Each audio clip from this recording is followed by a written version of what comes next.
Madam ഇവിടെ ഉണ്ടായിരുന്നോ? കഴിഞ്ഞല്ലോ ശ്യാമ മേഡത്തെ തെരയുന്നത്. ഇനിയെങ്കിലും പോവാവോ? ചേച്ചിയുടെ തിക്കും തിരക്കും കാരണം ഞാൻ ആ പെണ്ണുമ്പിള്ളയുടെ വഴക്കം ഉണ്ടാക്കി. ഞാൻ കാരണമാണോ നീ വഴക്കുണ്ടാക്കിയത്? നീ വഴക്കുണ്ടാക്കിയ കാരണം എനിക്ക് ശ്യാമ മാഡത്തിനെ കാണാൻ പറ്റാണ്ട് പോയത്.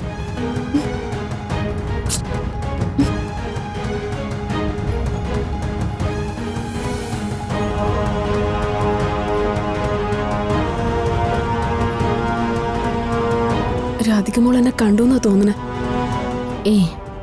അത് ചിലപ്പോ ഏട്ടത്തിക്ക് വെറുതെ തോന്നിയതായിരിക്കും.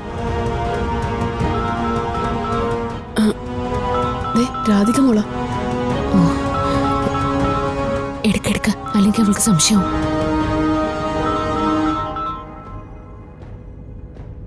ഹലോ രാധിക മോളെ.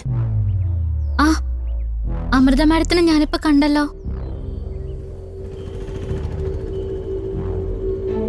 അമ്പലത്തിൽ നിന്ന് തിരിച്ചു പോകുന്നേ. അതെ, അവിടെ ഒരു വഴിപാടുണ്ടായിരുന്നു. എന്നെ കണ്ടിട്ട് എന്തേ മോൾ അടുത്തേക്ക് വരാതിരുന്നത്? കാറിൽ കയറാൻ പോകുമ്പോഴാ ഞാൻ കണ്ടേ. ഞാൻ വിളിച്ചിട്ട് മാഡം കേട്ടുമില്ല. അയ്യോ മോളെ, സോറി. ആ അമൃത മാഡം ശ്യാമ മാഡത്തിനെ കണ്ടിരുന്നോ? ഇല്ല. അയ്യോ, ശ്യാമ മാഡം ക്ഷേത്രത്തിലുണ്ടായിരുന്നു. ശ്യാമ മാഡം ഉണ്ടെന്ന് അറിഞ്ഞിട്ടാ ഞാൻ കാണാൻ വേണ്ടി ഓടി വന്നേ. പക്ഷെ ഭാഗ്യം ഉണ്ടായില്ല.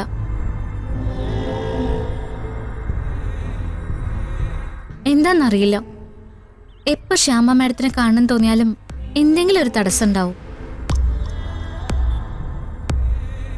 അതെന്താന്നറിയോ? വലിയ വലിയ ആഗ്രഹങ്ങള് പെട്ടെന്ന് നടക്കാൻ പാടില്ലല്ലോ.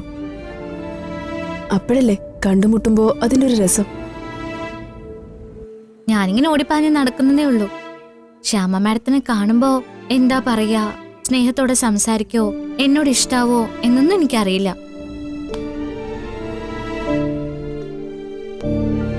പക്ഷെ എനിക്കിഷ്ട, ദൈവത്തെ പോലെ ഇഷ്ട.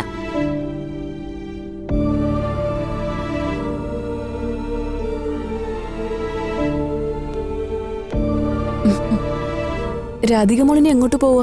ആ ഞാൻ എന്റെ അനിയത്തിയും കൂട്ടി കണിമംഗലത്തേക്ക് പോവാ.